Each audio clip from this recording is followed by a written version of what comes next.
Killian Salkilds simplesmente quebrou a banca nesse último final de semana. Finalizou o Matheus Gamrot na melhor área dele. Ninguém aqui esperava que ele levaria para o chão, trocaria o Wesley com um cara que é especialista. Muito menos queria finalizar com o Mata-Leão. E a gente vai falar um pouco sobre isso hoje e entender o porquê o top 5 do UFC, do peso leve, corre bastante perigo. Mas antes da gente continuar, gostaria de pedir aqui para vocês humildemente para deixar o seu like, se inscrever no canal, hypar o vídeo se estiver pelo celular para ajudar no desempenho dos vídeos aqui, beleza?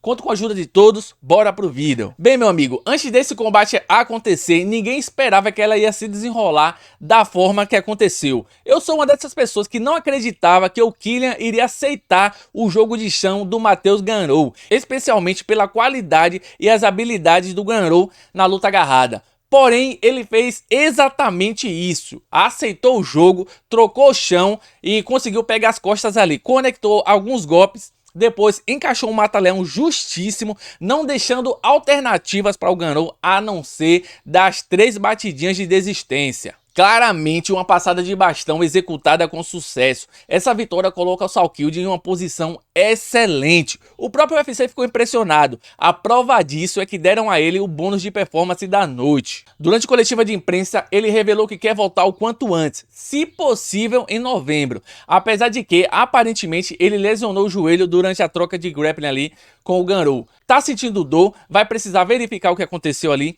mas se não for nada grave, vai voltar. E de preferência ele quer enfrentar o Benoit Saint-Denis. Porém eu acho que o UFC ainda vai ser um pouco mais generoso com ele. Vão conceder a ele Charles do Bronx. Charles saiu da luta que faria no UFC 331 contra o Arman Tsarukyan e aparentemente o motivo foi o que aconteceu com o puro osso, o Alan Nascimento. Charles ficou extremamente abalado com a perda do amigo. Ele saiu da luta, mas como eu já falei aqui, o UFC não quer saber, ele costuma punir aí de forma severa lutadores que saem de lutas importantes. Mesmo que o motivo seja totalmente compreensível, como é o caso do Charles do Bronx, e mesmo que o lutador seja uma estrela, como é o Charles do Bronx. Isso mostra também como o MMA é ingrato. Charles estava numa posição excelente. Tudo indica que se ele vencesse o Arman Tsarukyan, certamente disputaria o título aí com o Justin Gaethje. Porém, agora com essa saída ficou numa posição delicada, correndo o risco de ser usado como escada para um prospecto aí que é o Killian, né, o Salkilds, que está pedindo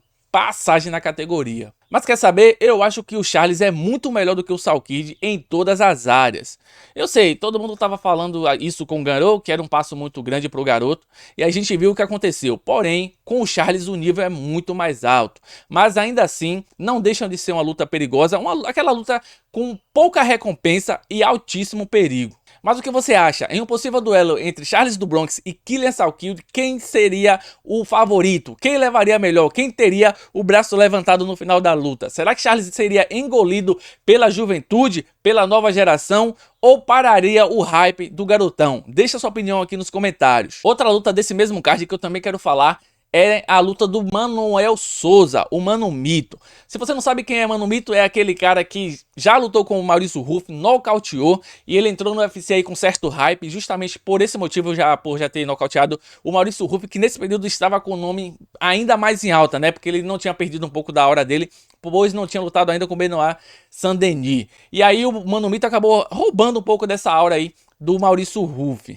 Nessa luta, o Mano Mito tinha prometido nocautear, não conseguiu o nocaute, ganhou por decisão. Mas na minha visão, essa luta se desenvolveu de uma forma que favoreceu ele, porque ele precisa de tempo no octógono. Ele geralmente toma algumas decisões, mesmo que ele esteja em um bom momento ali do combate, está ganhando a luta, está fazendo um bom trabalho, mas ele toma decisões que acabam prejudicando. Ele lutando esses 3 rounds completos, passando por algumas situações ali que acaba deixando ele... O momento tá bom da luta, daqui a pouco ele tá em um momento um pouco mais complicado, né?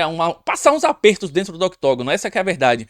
Eu acho muito importante aí. Com o tempo ele vai se transformando em um lutador cada vez melhor. Inclusive, na primeira luta dele, ele passou por uns perrengues, depois ele conseguiu nocautear, e eu acho isso bastante importante para um lutador. Ele é aquele cara que tem uma mão pesada, é um excelente lutador, mas precisa melhorar muito ainda para chegar no topo da categoria no UFC. Ele chegou querendo aí, desafiando de certa forma o Ruff, né, tentando fazer ali o caminho que o Poatan fez com a Adesanya, mas eu acho Eu, pelo menos na minha visão, acho uma péssima ideia para o Mano Mito. O Ruff hoje é outro lutador, tá em outro patamar, outro nível. Se o Ruff pegar ele hoje, nocauteia nos primeiros minutos do primeiro round. Essa é a minha visão de luta. Eu acho que o caminho que ele deve fazer é justamente esse.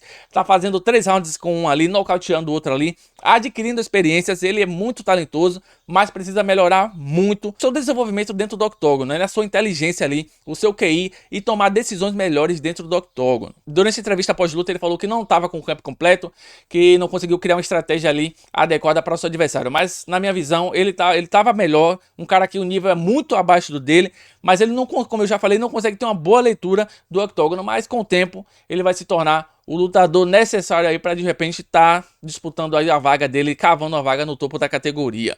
Outra luta que eu não posso deixar de falar é a luta do peso pesado José Montanha, e vocês obviamente já sabem o motivo, principalmente como foi a vitória dele. Ele pegou um adversário aí duro e finalizou no chão com o Mata-Leão.